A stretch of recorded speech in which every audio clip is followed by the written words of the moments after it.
साथियों,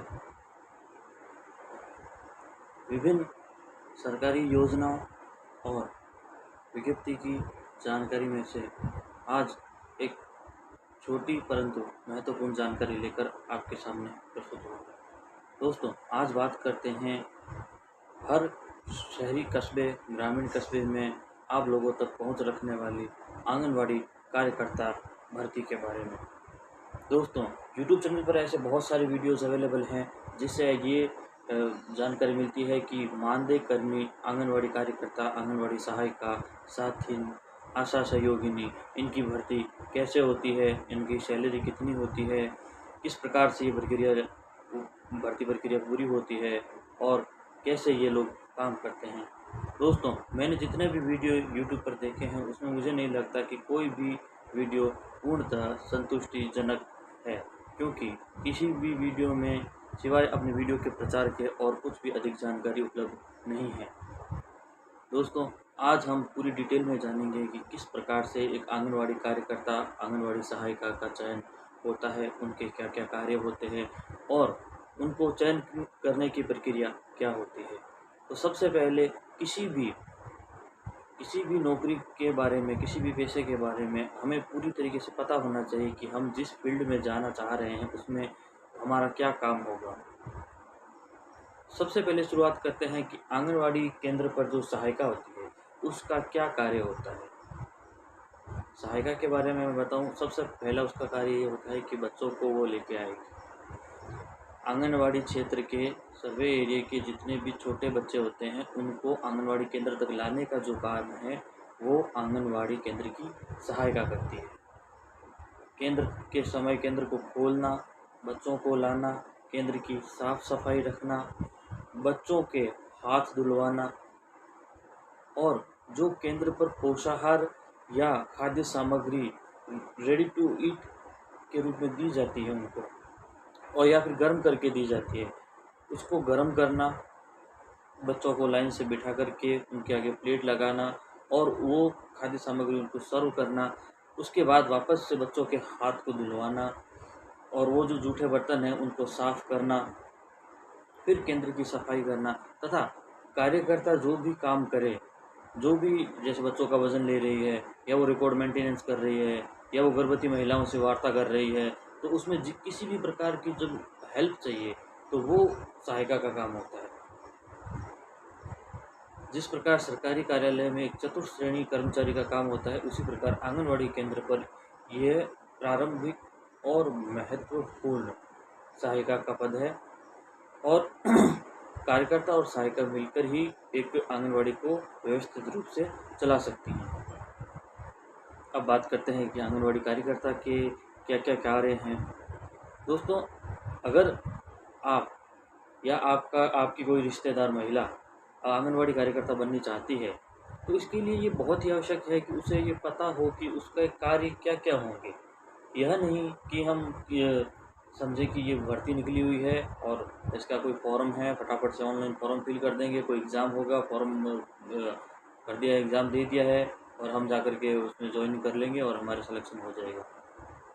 सबसे पहले जानते हैं एक बेसिक चीज़ें कि कार्यकर्ता के क्या क्या कार्य हैं। जैसा कि इसका नाम ही है, आंगनवाड़ी कार्यकर्ता। सबसे पहले इनको केंद्र पर समय पर पहुंचना होता है। उसके बाद ये बच्चों के सबसे पहले नाखून हैं, दातुन हैं और उनके कान, उनके गले के आसपास उनके कपड़ों की स्वच्छता की पूरी तरीके से जांच पड़ताल करती हैं। अगर आवश्यक लगे तो उनके नाखून भी काटने पड़ते हैं। ये इनके प्रारंभिक कार्य हैं। इसके बाद में ये बच्चों को लाइन से खड़ा करके उनकी प्रार्थना करवाती है। उसके बाद इनकी जो खेल कूद की जो गतिविधियाँ होती है प्रतिदिन की अलग अलग, तो उस हिसाब से वो खेल कूद करवाए जाते हैं। खेल खेल में उनको शाला पूर्व शिक्षा भी दी जाती है। फिर जो पोषाहार होता है, जो केंद्र पर ही बच्चों को खिलाना होता है, वो उनको दिया जाता है, जिसमें भी कार्यकर्ता पूरी तरीके से मॉनिटरिंग करती है और सहायिका उसकी मदद करती है। इसके बाद में केंद्र पर न केवल बच्चे जाते हैं बल्कि गर्भवती महिलाएं, धात्री महिलाएं, धात्री महिलाओं से मेरा मतलब है लैक्टिक वुमेन, किशोरी बालिकाएं, 3 वर्ष से 6 वर्ष तक के बालक बालिकाएं,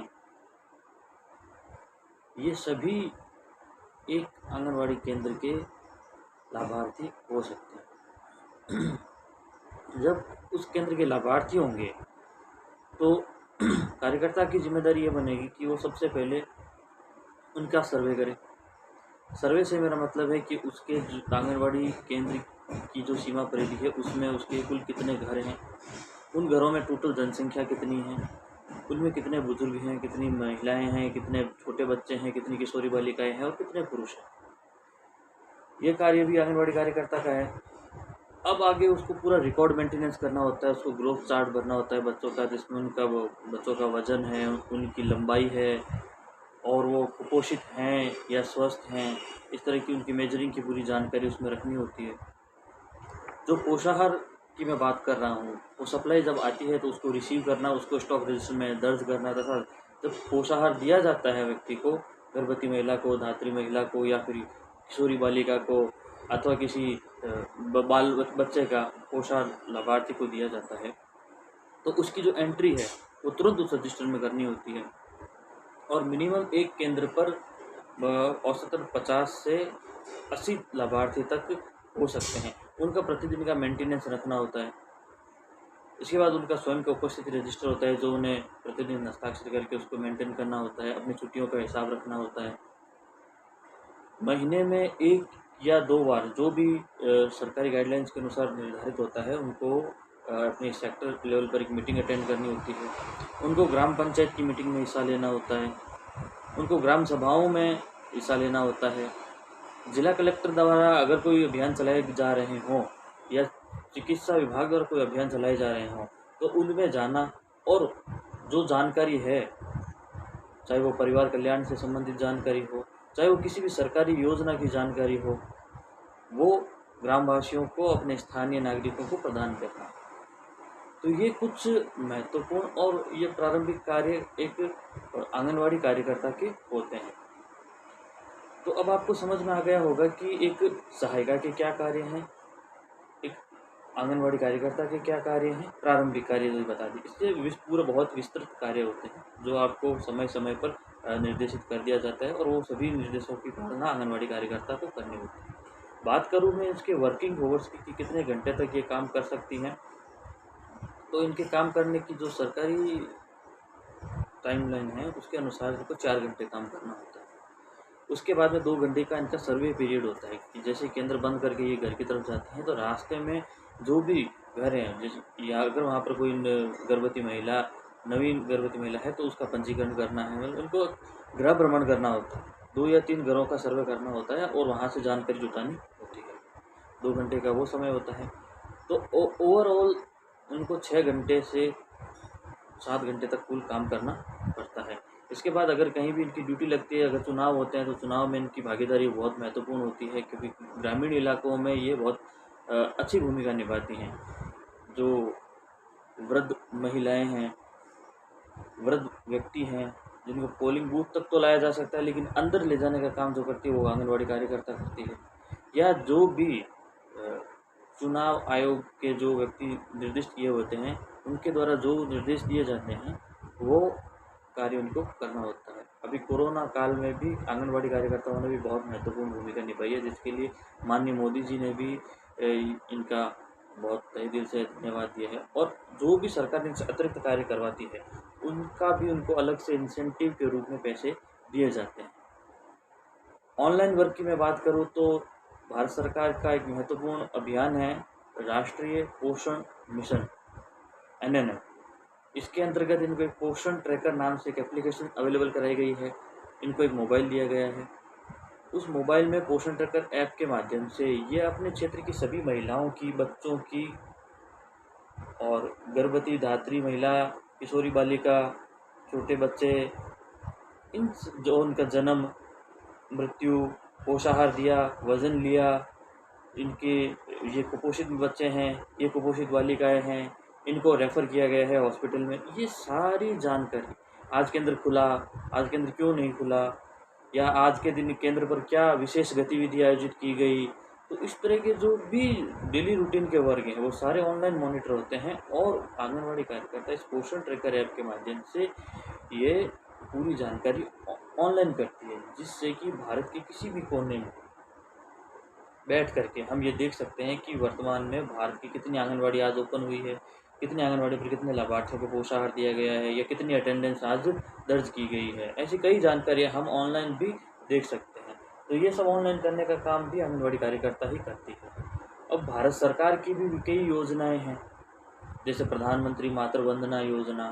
तो इस योजना को लागू करने का, धरातल के स्तर पर सफल बनाने का जो पूरा श्रेय है वो आंगनवाड़ी कार्यकर्ता को ही जाता है। तो इस तरह से हमने जाना कि मुख्यतः छः सेवाओं के साथ साथ ये आंगनवाड़ी कार्यकर्ता, जो कि महिला एवं बाल विकास विभाग से संबद्ध कार्य करती है, कि कौन कौन से कार्य हैं हमने शॉर्टली में सारे कार्य जान लिए। अब बात करते हैं कि इसकी चयन की प्रक्रिया क्या है।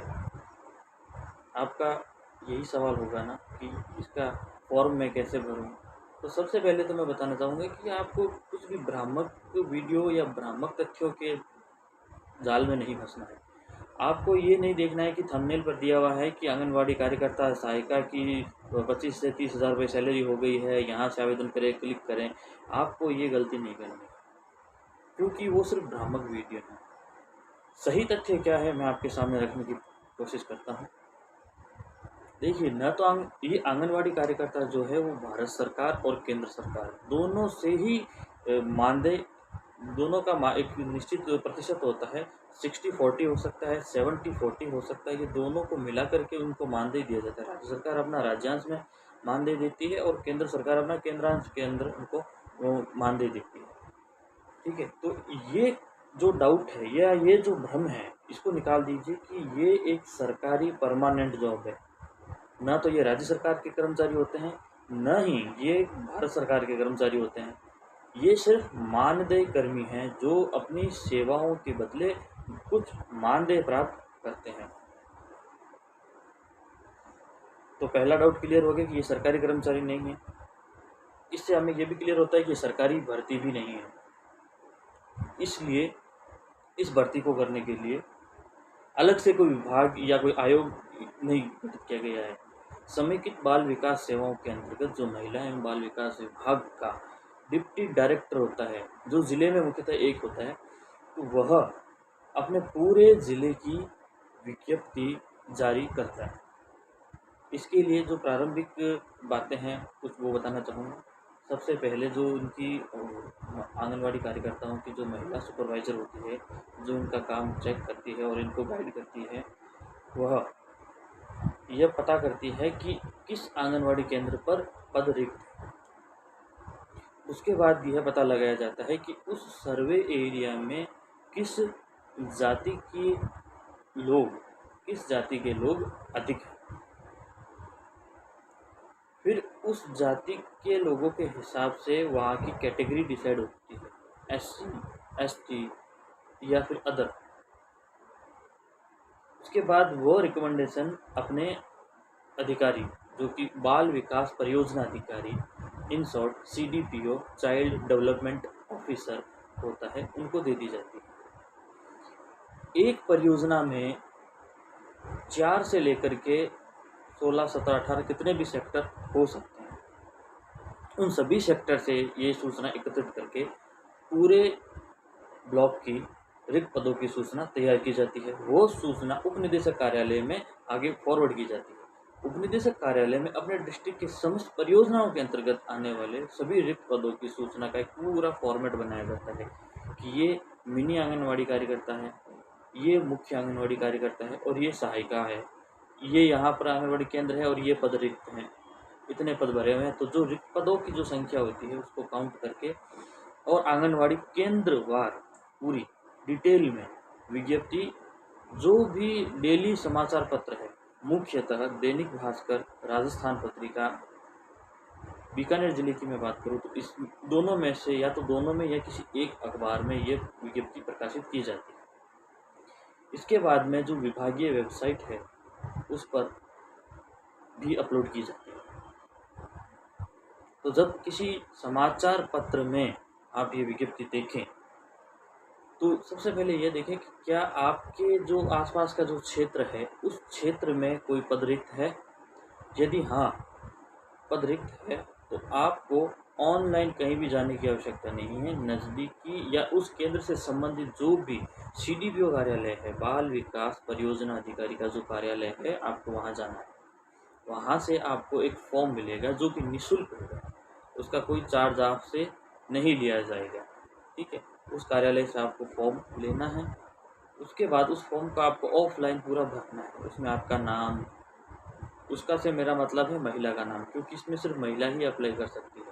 महिला का नाम, उसका उसके पति का नाम, पूरा जिस वार्ड में रहती है उस वार्ड की डिटेल, अपने एजुकेशन की डिटेल भरनी।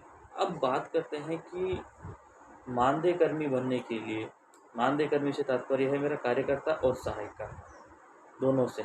एक शब्द मैंने थोड़ी देर पहले इस्तेमाल किया था, वो था मिनी कार्यकर्ता। तो मिनी कार्यकर्ता भी एक तरीके से आंगनवाड़ी कार्यकर्ता ही होती है, लेकिन जो मिनी केंद्र होता है, यानी कि छोटा आंगनवाड़ी केंद्र जो होता है, उसमें सिर्फ एक ही पद होता है, उस पर होता है वो मिनी कार्यकर्ता का पद होता है, जिसकी सैलरी मुख्य आंगनवाड़ी कार्यकर्ता के वनस्पत कुछ कम होती है और उसको सारा काम अकेले ही करना पड़ता है, उसको हेल्पर नहीं मिलती है।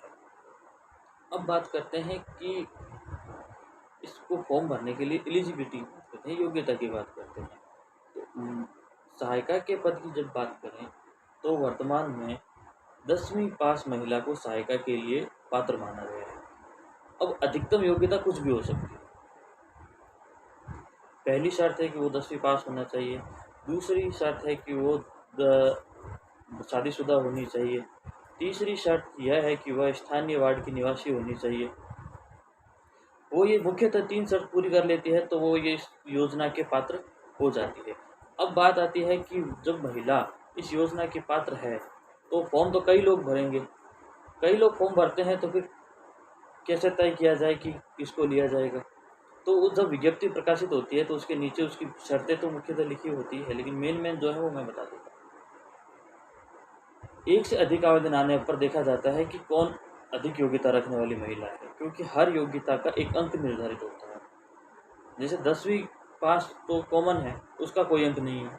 अगर कोई महिला 12वीं पास है तो उसको 1 अंक मिल जाएगा अधिक। अगर वहाँ पर पोस्ट सामान्य कैटेगरी की है, यानी कि SC ST कैटेगरी की नहीं है, इसके अलावा किसी भी कैटेगरी की, और वहाँ पर किसी SC या ST की महिला ने आवेदन कर दिया है, तो उसको उसकी कैटेगरी के अनुसार 1 या 2 अंक जो भी निर्धारित होगा वो मिलेगा।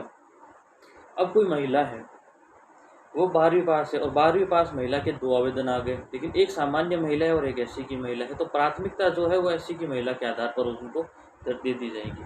इस प्रकार जो भी नियम शर्तें ये बदलते रहते हैं, आप विज्ञप्ति में अच्छे से पढ़ लें, और अगर कुछ डाउट हो तो आप नज़दीकी बाल विकास कार्यालय में जाकर के संपर्क करें और वहीं से पूरी जानकारी प्राप्त करें।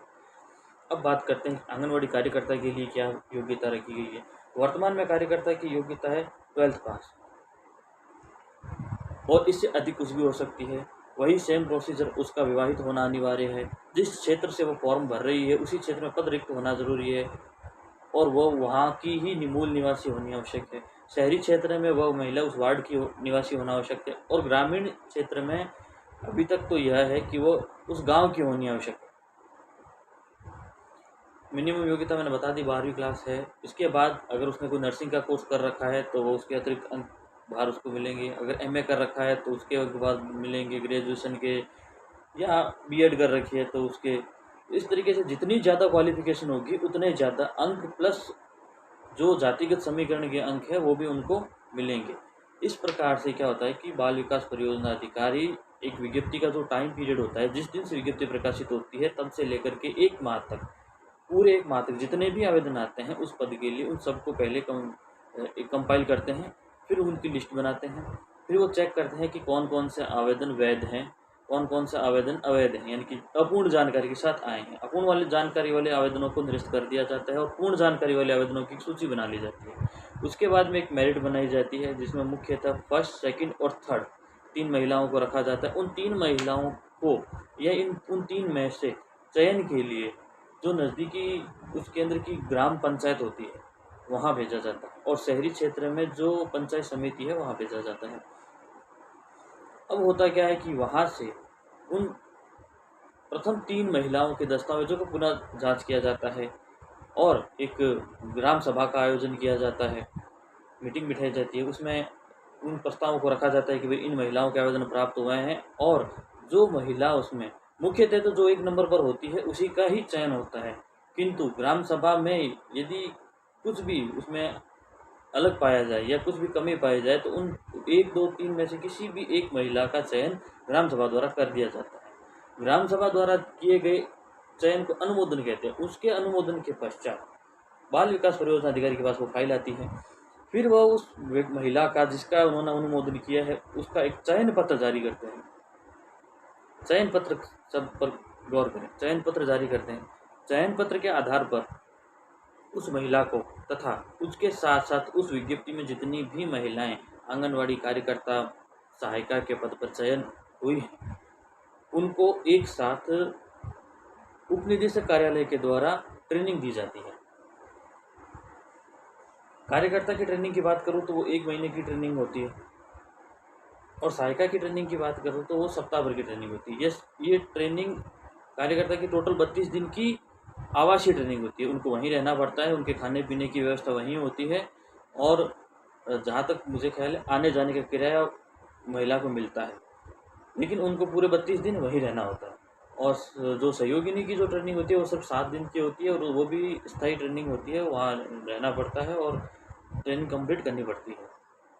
इसके बाद में जो ट्रेनिंग देने वाला जो प्रिंसिपल होता है, अमूमन कोई भी महिला पर्यवेक्षक या फिर उपनिदेशक द्वारा प्रतिनियुक्त की गई कोई भी महिला हो सकती है या कोई भी व्यक्ति हो सकता है जो उस ट्रेनिंग सत्र का प्रिंसिपल कहलाता है। इसके बाद उनके द्वारा उनको ट्रेनिंग पूरी करने पर एक प्रमाण पत्र दिया जाता है और इसके बाद ये सत्यापित किया जाता है कि भाई इस महिला ने ये ट्रेनिंग कंप्लीट कर ली है। ट्रेनिंग कंप्लीट होने के बाद बाल विकास परियोजना अधिकारी के द्वारा CDPO के द्वारा नियुक्ति पत्र दिया जाता है। पहले चयन पत्र दिया कि भाई हाँ इस महिला का चयन हो गया है, उसके पश्चात उनको नियुक्ति पत्र दिया जाता है। नियुक्ति पत्र लेते ही महिला को आंगनवाड़ी केंद्र पर भेज दिया जाता है और पूरी तरीके से कार्य करने के लिए कह दिया जाता है और वो इस तरह एक महिला मानदेय कर्मी बन के, आंगनवाड़ी कार्यकर्ता बन के, सहायिका बन के अपने केंद्र पर जाती है और जो समेकित बाल विकास सेवाओं की महिलाएं बाल विकास की जितनी भी योजनाएं हैं उनकी क्रियान्विति वहाँ पर करती है। तो इस प्रकार आज हमने जाना कि कैसे मानदेय कर्मी बनने के लिए क्या क्या कार्य करना होता है, उनकी चयन की क्या क्या योग्यताएं हैं, फॉर्म कैसे भरना है। एक बार फिर मैं कह देता हूँ, फॉर्म को ऑनलाइन नहीं भरना है, फॉर्म ऑफलाइन अवेलेबल है। हाँ, ये ज़रूर है कि आपने जो फॉर्म ऑनलाइन भरा है ऑफलाइन भरा है, उस फॉर्म को आप अपने CDPO ऑफिस पर जरिए ईमेल भेज सकते हैं। और एक बात विशेष है, जब भी आप फॉर्म को जमा करवाएं तो फॉर्म को 2 कॉपी में जमा करवाना है, 1 कॉपी में जमा मत करवाइए, नहीं तो आपको डबल मेहनत करनी पड़ेगी। और जो भी दस्तावेज आप साथ में लगाएं उनकी एक सूची बना लें कि मैंने इस क्रम में ये दस्तावेज लगाए हैं और सारे दस्तावेज को आप स्वयं सत्यापित भी करें। चाहे आप सहायिका के लिए फॉर्म भर रहे हों, चाहे आप आंगनवाड़ी कार्यकर्ता के लिए फॉर्म भर रहे हों,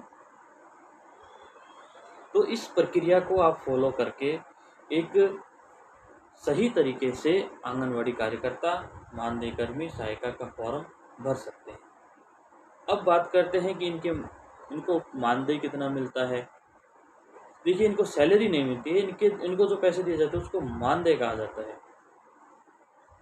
तो वर्तमान में इनको जो मुख्य आंगनवाड़ी कार्यकर्ता है उनको 8,000 से कुछ अधिक रुपए दिए जा रहे हैं और जो सहायिका है उनको 4,500 रुपये के करीब करीब पैसा दिया जा रहा है और जो मिनी कार्यकर्ता है उनको लगभग 5,500 के करीब मानदेय दिया जा रहा है। और इसमें समय समय पर परिवर्तन होते रहते हैं। कार्यकर्ता को कुछ इंसेंटिव भी मिलते रहते हैं, जैसे उनके द्वारा कुछ कार्यक्रम किया जाता है, गोद भराई का काम किया जाता है और प्रधानमंत्री मातृवंदना के फॉर्म भरे जाते हैं, इंदिरा गांधी मातृवंदना के फॉर्म भरे जाते हैं। तो इस कार्य के भी उनको कार्य करने के बाद में वो पूर्ण होने पर कुछ इंसेंटिव उनको भी मिलता है। तो इस प्रकार आज हमने जाना कि एक आंगनवाड़ी कार्यकर्ता का फॉर्म आपको कैसे भरना है मानदेय कर्मी बनने के लिए आप योग्य हैं या नहीं हैं, क्या आप अपनी क्वालिफ़िकेशन के साथ इस फॉर्म को भरने के लिए एलिजिबल हैं। तो इस वीडियो का यही उद्देश्य था कि आपको भ्रामक जानकारियों से बचाया जाए और आपको जितना हो सके सही व सटीक जानकारी आपको प्रदान की जाए। धन्यवाद।